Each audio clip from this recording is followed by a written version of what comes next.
Hey, how's it going, folks? The name's Steffi, and welcome back to another episode of my solo RPG playthrough of 4 Against the Darkness. Okay, right, so in our last episode, our party went into a different direction and managed to uncover some more rooms, and at the end of the last episode, we encountered, I guess best described as a orcs resting area or an orcs lair, because we were facing a good amount of orcs, but luckily enough, through the gracious god of the morale check, we managed to succeed. We only got a little bit of gold for our trouble, but hey, that's what it is. And today we are going to be carried on. So yeah, so far I'm going to say we covered maybe half the dungeon, maybe. We still have some other places we need to check though. So as of right now, we are here in room 21, and I think according to our HP and stuff, we should be kind of okay-ish. I mean, Mangel's down to 4 health, Tilly's down to 2, Gorham's down to 8, and Adjiger's down to 6. Now, we don't have any healing, that's the problem. We don't have any healing, but we do have some gold. A little bit of gold, we gained some experience, so I think we need to ask a question. Does the party start to leave the dungeon? Personally, if I was controlling this, I'd say yeah, because Tilly's down to 2 HP and I don't want her dying, but she does have 2 luck rolls available in case she needs it. So, let's see what the party does. Do the party leave the dungeon? Like anything else, basically what I do is I do oracle rolls to allow for a little bit of semi-autonomous play. 1 to 9 is no, 10 is a reroll, and 11 to 20 is yes. So let's see what the party do. The party do leave. Okay, perfect. So basically the party says, yep, we phased 2. Yeah, we phased a Chimera, an Iron Eaton, and 7 orcs. We got some treasure, we got some magic items, we got some gold, we got some experience. I think it's time to leave. Now, the problem is, however, we have what? 1, 2, 3, 4, 5, 6, 7, 8, 9 rooms to get through. So this means that we need to make 9 checks. So let's see what we can do. Let's see what we can do then. Right, so if I'm not mistaken, let's go back to... I'll make a cut when I find it. Okay, so here it is. Let's get out of here. So killing the final boss Tiger's goal is not enough, but we're not actually facing the final boss in this dungeon. It's a pity, but it's fine. You actually have to make out the dungeon live. The characters will be exhausted, wounded, hopefully slow, but the casters go through carrying, so the monsters try and sneak them. So basically, we roll a d6 for every room we go to. So, and on a 1, we get attacked by a wandering monster, which happened in the last dungeon. Let's just say it that way. Okay, then, right. So, let's do this in a different color then. So we decide to go back the way. So, we come into this room. Hold on to your hats, folks. So look. 6. Okay, nothing. Party comes into this corridor. 2. Nothing. Okay. We're doing alright. Against room 95. That's where that alchemist is. Anything? Nope. Go into the corridor here. Anything? Nope. Good. Okay. Room 56. By the way, this is the marching order right here. So, yeah. That's not going to be good. I'll explain about it if it happens. Okay, right. So, yeah, room 56. We need to do a d6. Okay, good. Doing alright up to now. Okay, go on to room 55. Nope. Okay, almost there. 62. Oh my god. Almost for a 3rd time. Okay, almost there. 14. Yep. And finally, number 5.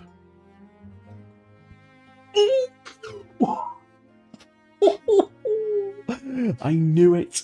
I knew it. I knew it. Oh, in the back of my mind, I'm like, it's going to happen. It's going to happen. And there it is. There it is. Just as we're about to just pass here, there's a wardrobe monster. Oh, Jesus. It must have followed us. Okay. Okay, okay, it's not good. This is not good. This is not good. It's not good. Okay. Let's find it. Right. Wandering monsters. So we're gonna roll a d6 to determine what it is we're facing. This is gonna be bad. Let's have a look. D6. 5. Okay. Weird monster. All right. Okay. Let's see what the weird monster is. I was gonna say it'd be interesting to see if it was Did we kill the chimera? I don't remember. This would be very interesting to see what it is. So look, D6 is a 3, and if I'm not mistaken, yeah, it is that chimera.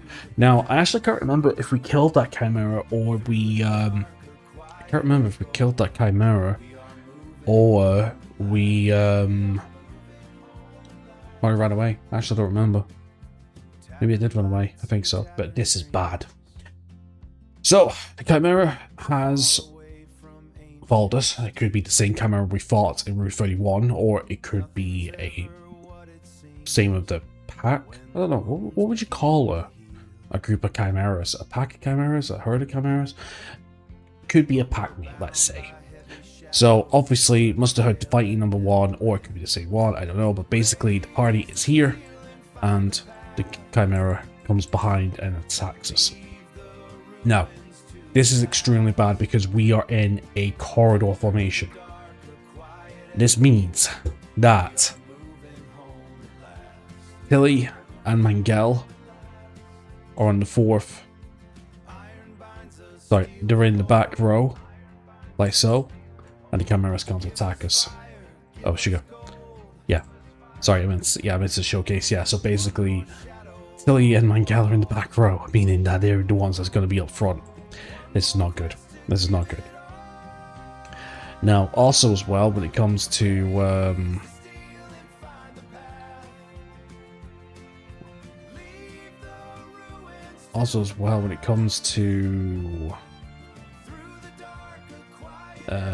wandering monsters as well.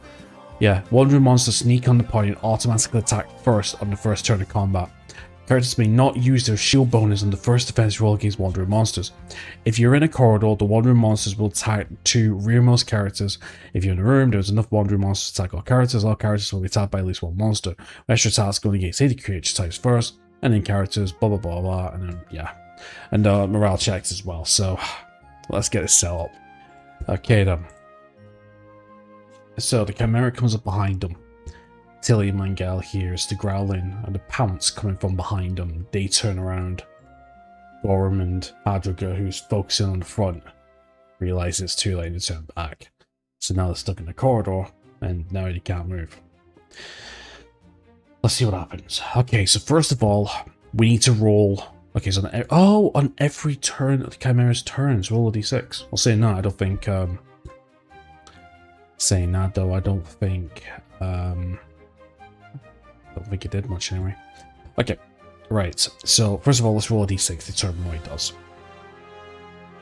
1, breath attack. Perfect. So goes up behind, does a breath attack. So all characters must save versus the level 4 fire or lose 1 life. Now, the problem is, however, obviously there's something we need to check here. Be a second. Okay, right. So I had a look at the save versus, and I even looked on the internet as well, because this is one of the things that I have not been paying attention to. So when it says all characters must save versus level 4 fire, that means that you roll a d6. But when it says level, you're supposed to add your level to it as well. Now, I'm not entirely too sure if...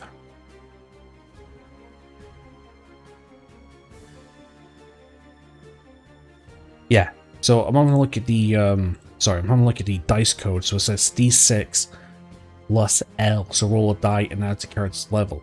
So in turn, what that normally means is, the translation of this is, all characters must save versus level 4. So basically, we need to roll a 4 or higher, and you have to add your level. Okay, makes sense. So let's do that then. So Tilly is level 1, so we're going to do a d6 plus 1. 2, that's automatic failure, but But we are going to use, I think now's the time to use her luck ability. So basically, halflings have a number of luck points equal to the level +1. During an adventure, a halfling may spend a luck point to re-roll a failed attack or defense roll, or, oh, it's attack or defense roll, it's not a save roll. Also run away combat without receiving an attack. You may not re-roll a re-roll, the result of the re-roll stands. Right, so I can't do it, so you can't do it on a save. Bollocks, I thought I was trying to be fancy then. Oh god, we're gonna lose another halfling. Right, so, hold on, we're not done yet. So anyway, so Tilly goes from 2 to 1. Mangel needs to do d6 +1 as well, so d6 +1. Okay, so he succeeds, so he's fine. Okay, now it's Thingy's turn. Now, it doesn't specifically say into the PDF, but it doesn't say. A character is large enough to allow 2 characters to spot side by side, so a group of 4 characters spot 2 characters in the front and 2 in the rear. A party of 3 characters spot 2 in the front and 1 in the rear. Or a party of 3 and the party of 2, they both count as being in the front, but both will be attacked in the rear, surprise me, huh? In a corridor, only characters in places 1 and 2 can fight, while characters 3 and 4 can only cast spells or attack all defense with a bow or sling.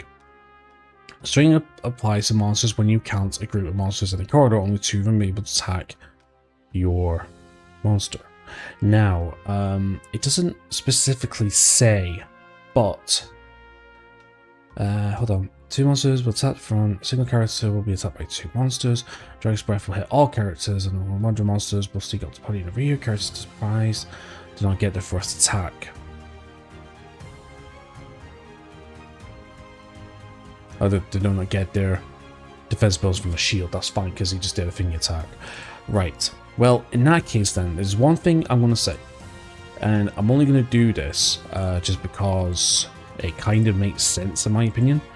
Actually, no, we're going to go to the rolls. What I was going to say was, I was going to swap places with Gorham and Tilly. That's what I was going to do. Do like a little switchery, but to be honest, I think it kind of makes sense we don't. Not in this case, anyway.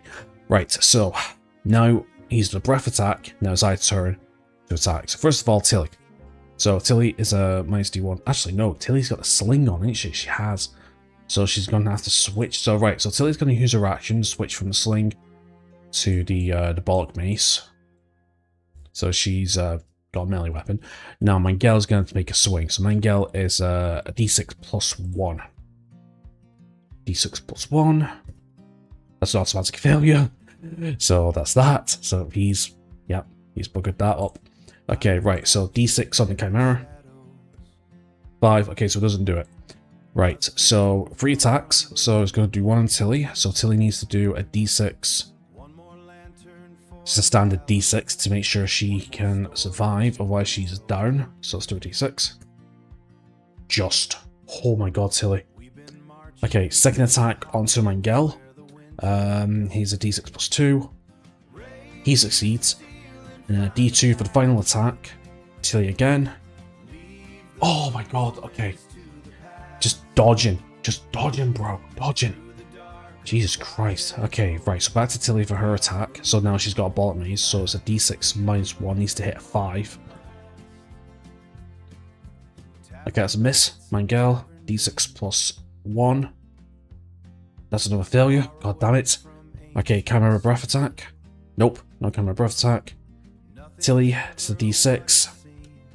She succeeds again, holy crap. Mangel, he succeeds. Final attack, going on Tilly. That's a critical failure, meaning that she's going to get hit, but she's going to use a luck point. She's going to use a luck. Hold on, can I still use a luck point even though it's a critical failure in the defense roll? Reroll a failed. Yeah, doesn't say. Okay, good. So, yep, so she's going to burn a... Where is she? There we go. Yep, so she's going to burn a luck point to re-roll that. But she can only re-roll this once. Come on, Tilly. Oh, no, she's failed. Bollocks.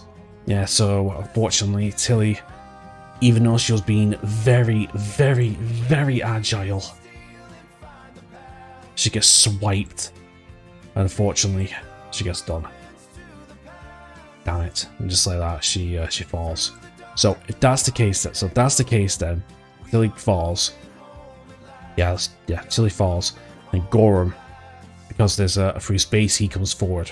Obviously enraged seeing his comrade coming down, is gonna try and take a hit. Oh, sorry, deal a hit. Okay, so Gorham's up first.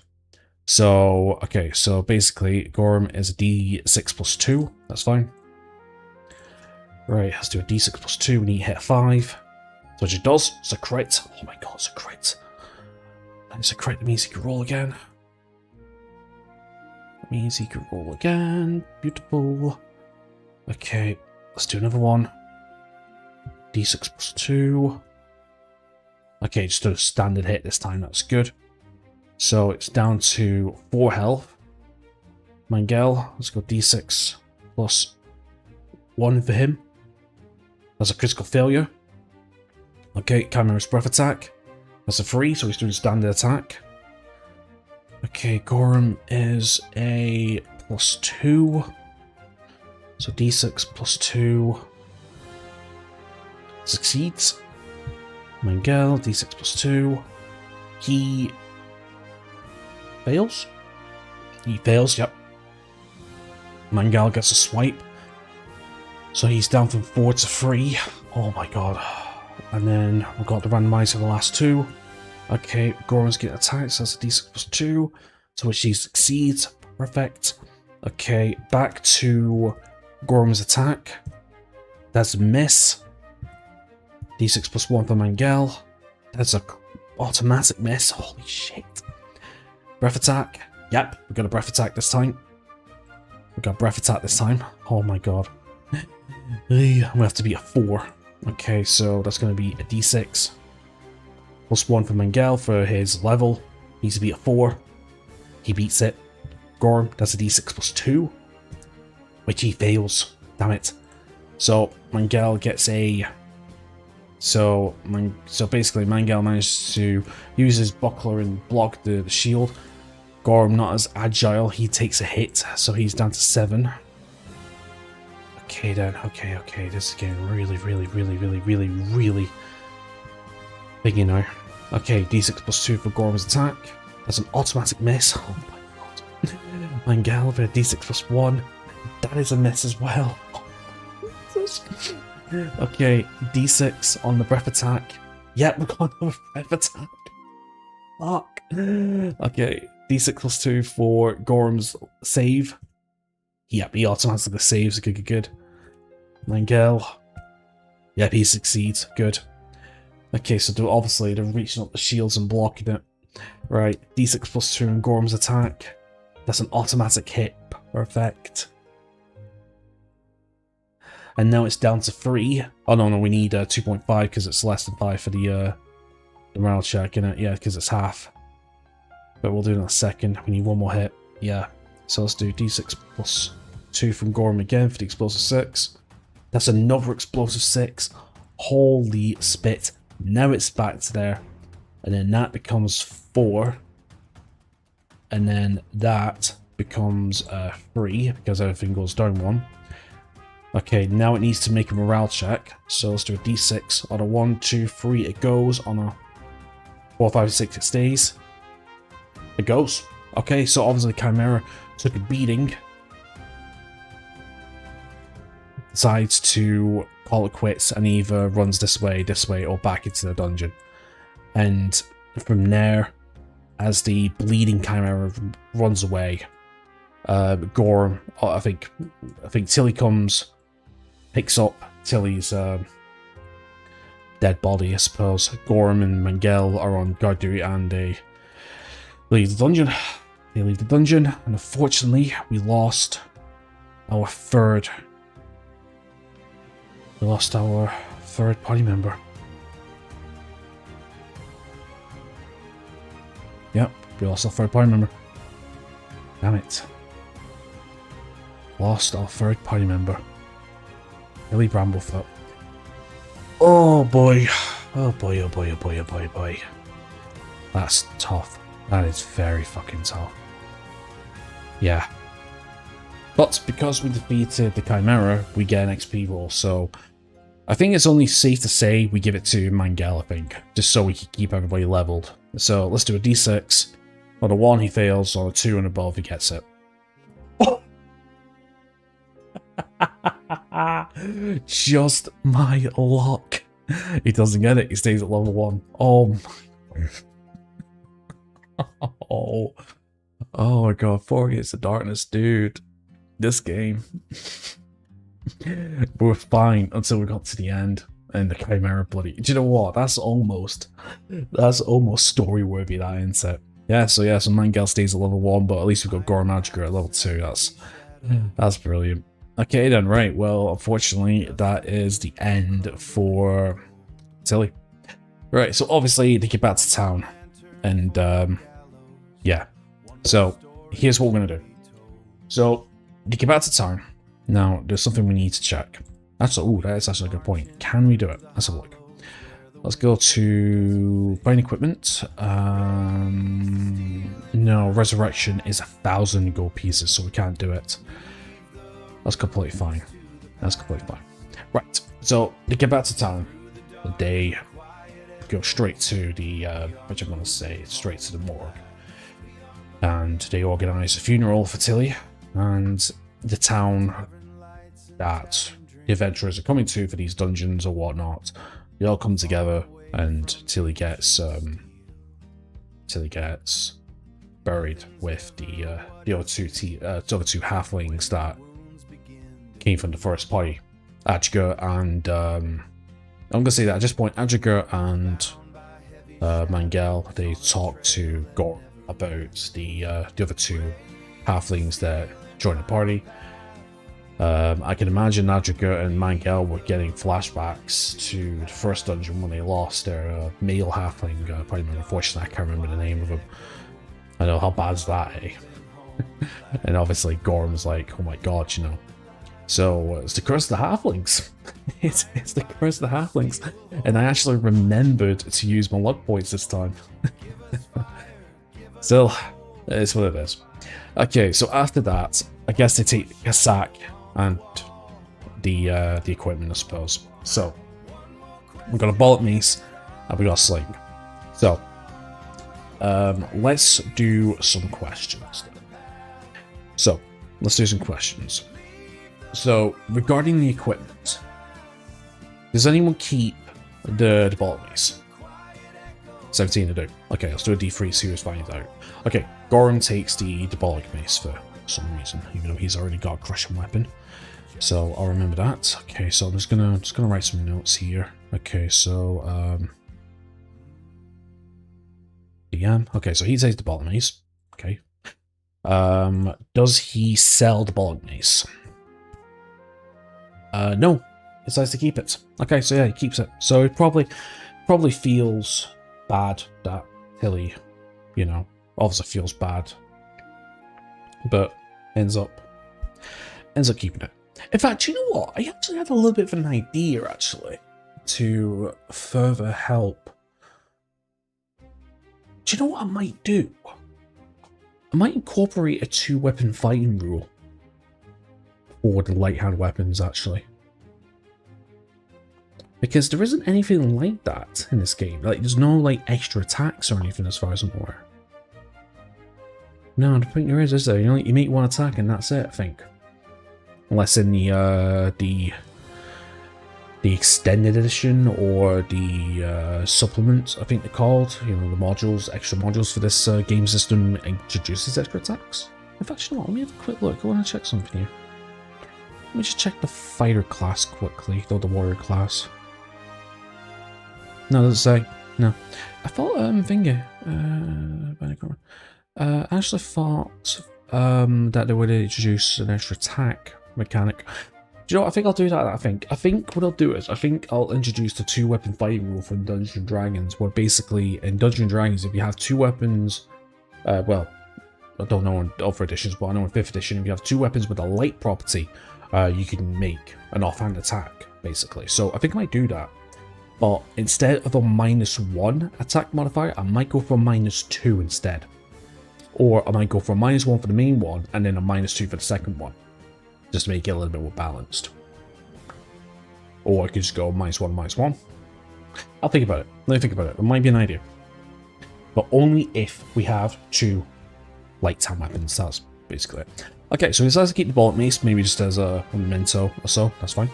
Okay, so, okay. Does anyone keep... Okay, so, obviously, decides to keep the equipment. Okay, so, who gets the sling? Right, so the advocate gets the sling. Does she keep the sling? No. Okay, so she decides to sell it. Okay, so if we switch over to here, the sling is 4 gold pieces. So whenever you're selling any items, you get half the money. So instead of 24, she gets 26 gold pieces. Okay, and finally, I'm going to say they're going to keep the lantern. Because obviously you need a lantern in this game. So we're just going to keep the lantern.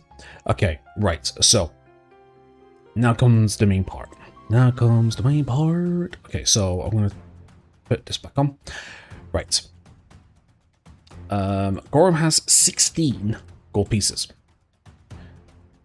Does Gorham buy anything? No. Okay, so Gorham decides to keep his money. He's fine. For some reason. Okay. Okay, first of all... Okay, so going to Gorham. Now, Gorham's got 1 gold piece. Yeah, 1 gold piece. Mental. Oh, wait.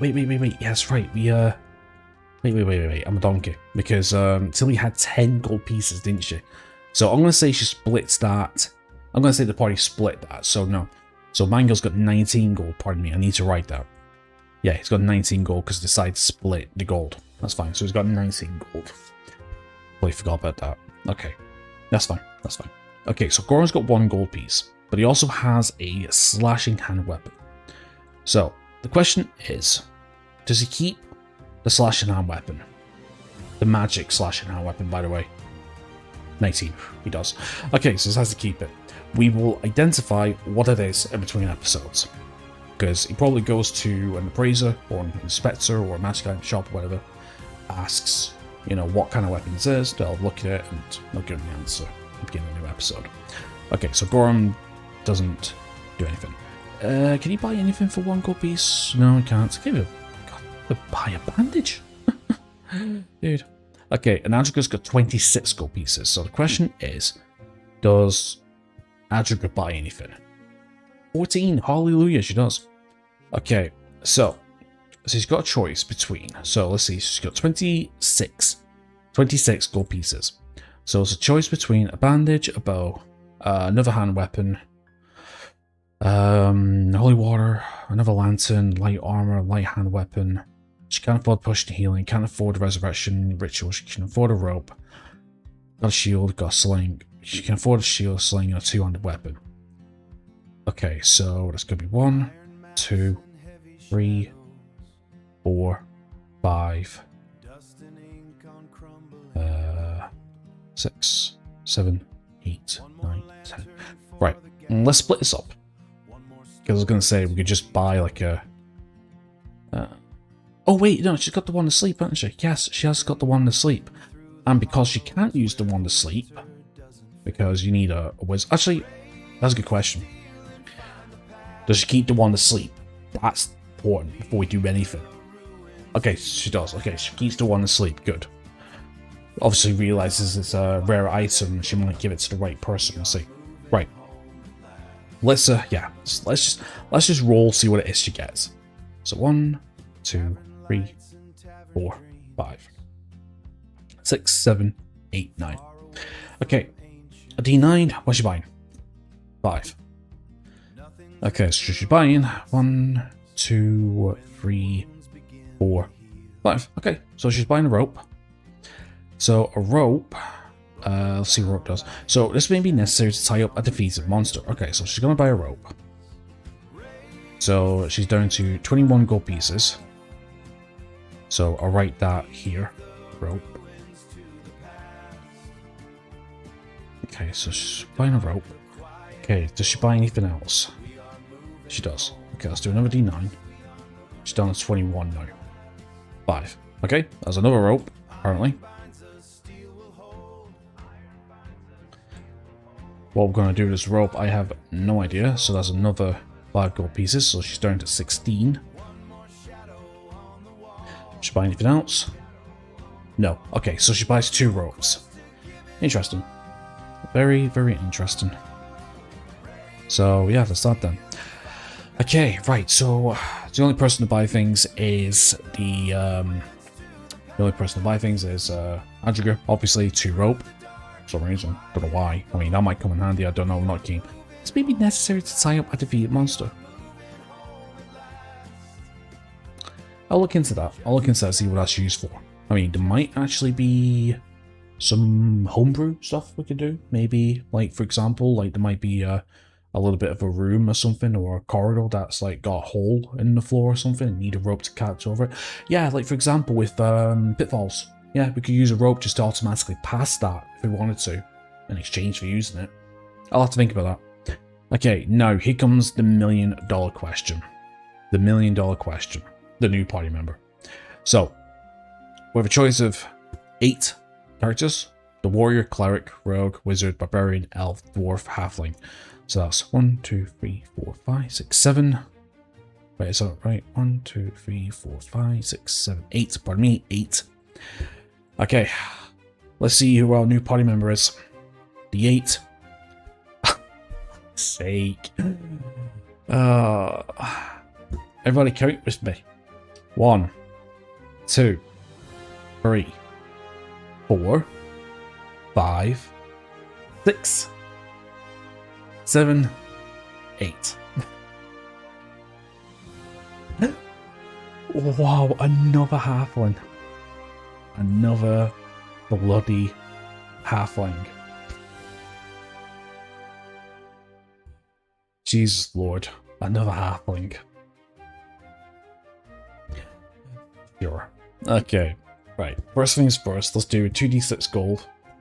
So start off with 4 gold. Okay then, so they're starting off with 4 gold.